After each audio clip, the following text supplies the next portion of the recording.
AP ప్రభుత్వం ప్రవేశపెట్టిన budget చూస్తే చంద్రబాబు ఇచ్చిన హామీలు నిలబెట్టుకోకుండా మోసం చేసేందుకు సిద్ధమవుతున్నట్లు తెలుస్తోంది అన్నారు వైఎస్ఆర్సీపీ మాజీ ఎమ్మెల్యే గోపిరెడ్డి శ్రీనివాసరెడ్డి.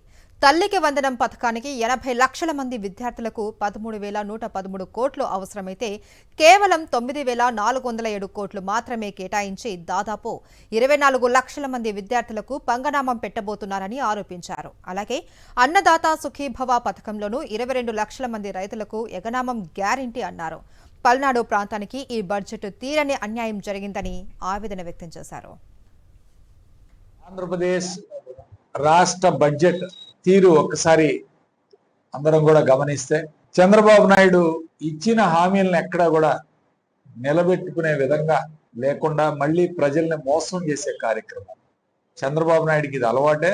ప్రజల్ని ఎలా మోసం చేయాలి అనే దాని మీద పిహెచ్డి చేశాడు చంద్రబాబు నాయుడు. తప్పకుండా అతను ఇచ్చిన వాగ్దానాలను ఒకసారి గమనిస్తే ఏ విధంగా ఈరోజు మోసం చేశాడనేది, ముఖ్యంగా తల్లికి వందనం ఎన్నో రోజుల నుంచి, దాదాపు ఈ కూటమి ప్రభుత్వం ఏర్పడిన దగ్గర నుంచి తల్లికి వందనం ఇస్తారేమని తల్లిదండ్రులు ఎదురు చూస్తున్నారు.